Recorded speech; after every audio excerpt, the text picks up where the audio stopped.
All this is going on, I get a text from Sneeko. Says, "Hey, you want to debate Stu Peters?" I said, "Yeah." "We do it on my channel?" "Yeah." "Here's my rules, though. It needs to be a substance debate, no ad homs." Nico says, "Agreed." So if they do ad homs, either one of us, you throw the other one off. Because I figured that this guy didn't really want to debate. He just wanted to talk because that's what most of them do. He says, "Okay, no problem. You know I'm going to be a good moderator." I said, "All right, no problem." What a disaster that was. And not for us.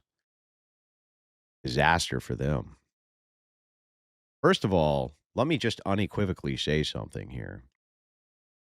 That guy's a idiot. No ifs, ands, or buts about it. He is not a smart guy. He is dumb. He is a dumb, dumb guy. And I was actually surprised because he was like, well, for Sneeko says, well, we'll do 3-minute openings. And I'm like, 3-minute openings and an hour debate. And I was like, I don't know, man. Sneeko says, well, okay, we got it to 75 minutes. I said, all right, well, 75 minutes makes for a good debate. You do it in 75 minutes. And of course, I get there and it's only going to be an hour, right? Horse. The topic was supposed to be about the of Charlie Kirk. It was not specified to only be what's the state evidence in this and that. It's us discussing the Charlie Kirk.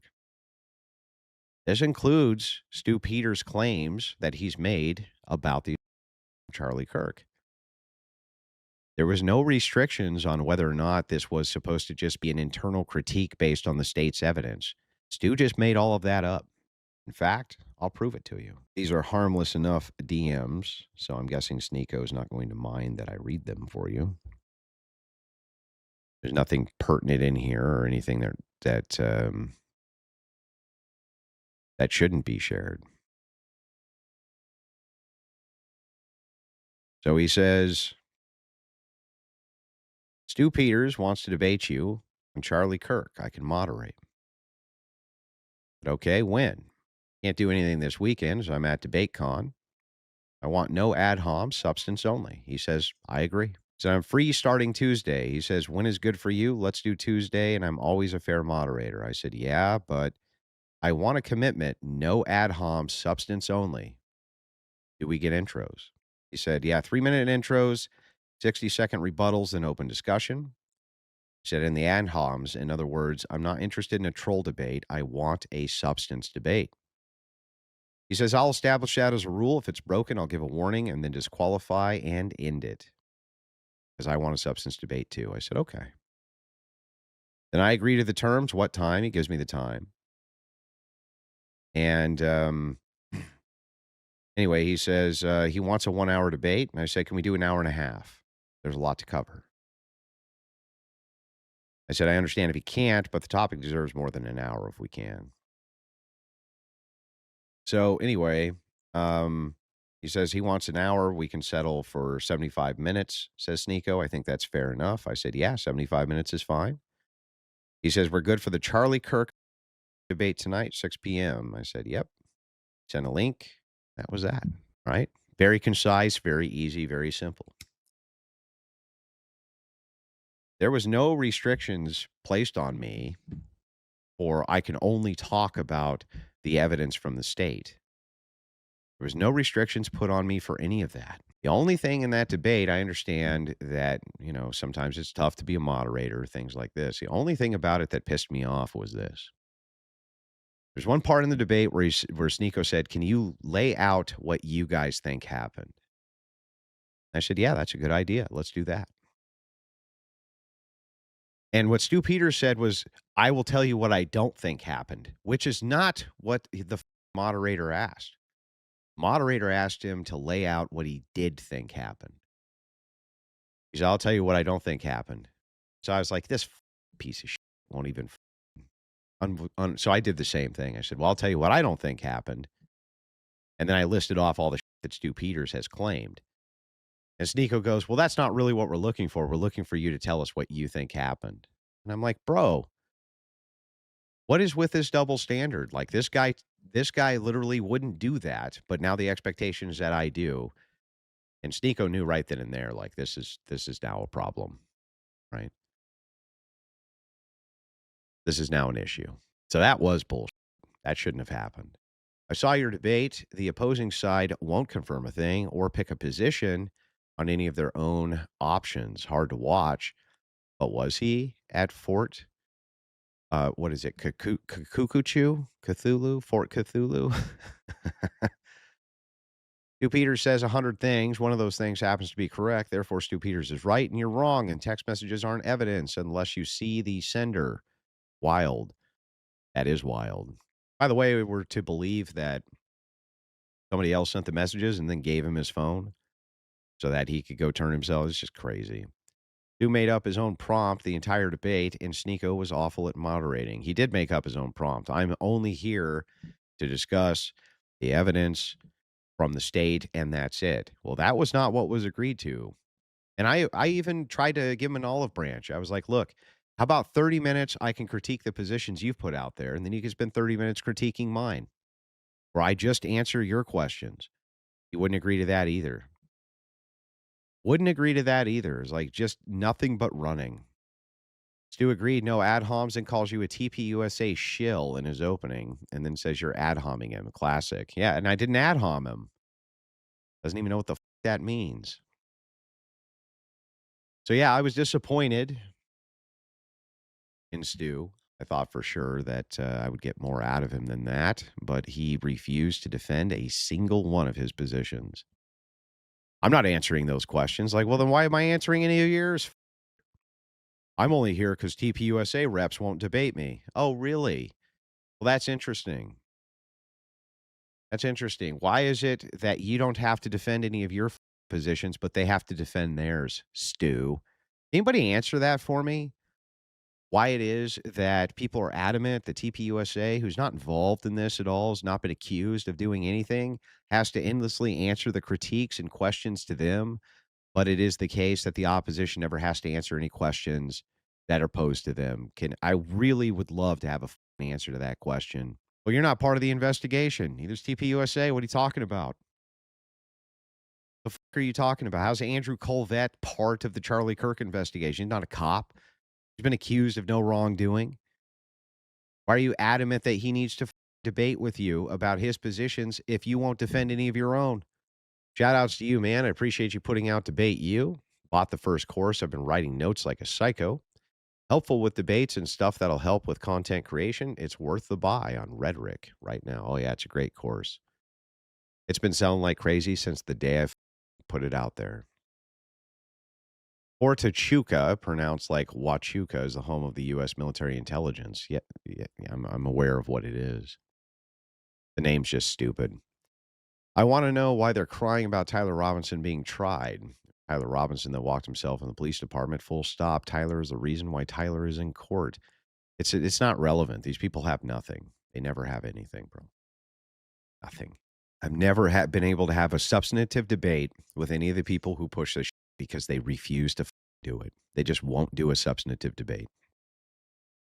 It's always if you allow us to poke holes in whatever the state's view is or whatever the state evidence is, then we'll do the debate.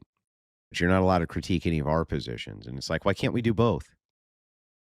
I think it's perfectly fine to question state evidence and attack state evidence and say that you think that there's holes in the narrative, that there's problems, that you believe that, X, Y, Z. That's all fair to do. If I make the claim, which I often do, that thus far anyway, all evidence points to Tyler, then yeah, sure, I need to defend that claim. But you also have to defend your claims, bro. It can't just be one ended. It's like you can consistently be critiqued, but nothing that I say ever can be. That's bullshit. Bullshit.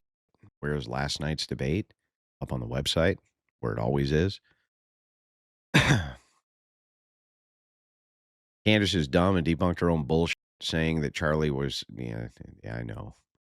Look, you're preaching to the choir here. I get it. They won't have a substantive debate because they have nothing of substance to say. Nothing. They won't defend a single claim. They won't defend a single claim. It's really amazing to me how the questioners refuse themselves to be questioned. Why is that not just completely off putting to the world that the questioners refuse themselves to take any questions? What? This is the value of your heroes and soldiers on the other side? They're so weak, they can't defend a single one of their claims because they know none of them hold up to scrutiny? That is wild to me. First day of going to Orthodox Church today. I want to thank you and Jay for leading me to Orthodoxy. Hope to be baptized this year. Congratulations, man. Just had Vespers with my Protestant father. It was nice. May God bless you and your family, Andrew. Thank you. Mr. E needs to bring me another beer. Everything can be questioned, but the questioners themselves. And what's interesting is like they would probably have a better leg to stand on if all they did was say, "Look, I'm just saying that I don't know that the evidence against Tyler is very good, but I'm going to just follow the evidence and that's all I'm focusing on." They all make claims beyond that. All of them. Ian Carroll makes claims beyond that. Stu Peters has made many claims beyond that. Candace Owens makes claims beyond that, and Baron Coleman makes claims beyond that. They all make claims beyond, I'm just following evidence and critiquing it. And those claims are directly related to their narrative about the Kirk assassination, and they refuse to answer any questions or allow themselves to be put up for a critique of any of those views. However, the opposition is expected that they do so. The excuse for this, well, a man's life hangs in the balance. First of all, that's not for you. That's for law enforcement. But even assuming it was, if that is in fact the case, then why would you demand that people who aren't involved in this at all, like most of the members of TPUSA, have to answer your questions? Why? Who's accused any of them of a crime? Nobody. I don't want to talk about Stu's past, but if you want to cringe so hard you feel it in your stomach, check out his former rap career. Oh, no, not a rapper. Good Lord. Husband and I had a fantastic time at DebateCon. He said we'll be at every Crucible event from now on. Thank you for the immense hospitality and community. Here's some more of my husband's money for the woman tax. Well, I appreciate that. Very kind of you. Stu gave the game away when he said that they were trying to get you to defend his position so that it'll open him up to a lawsuit. That is one of the craziest narratives which has come out of all of this. Stu Peters' position was that I, Andrew Wilson, met with TPUSA attorneys and came up with a plan to debate these people so that they would reveal what they actually thought about the investigation, therefore opening themselves up to defamation lawsuits. Now, can we just point something out which is interesting here? If it's the case that you think that you're telling the truth and you get sued for defamation and that led to the disclosure of discovery, why wouldn't you take that deal? I thought that's the entire point of investigating. This would be different if you had a lawsuit that's based on frivolity and nonsense, and the other person wants to open you up for those same things. But if you're an investigator and you have no access to this information, then why in the world, if you have the avenue of getting the information through discovery, would you not take it? Why? That makes zero sense. I'm investigating this because I don't believe that what they're saying is true. Got you. What kind of information would you need? I would need things like messages, text messages back and forth, documents, things like this, which would help my case, help me prove my case. But I don't have access to any of that because they don't have to turn it over because they're not under investigation for anything. Voila. Let me show you a quick way that you can deal with that.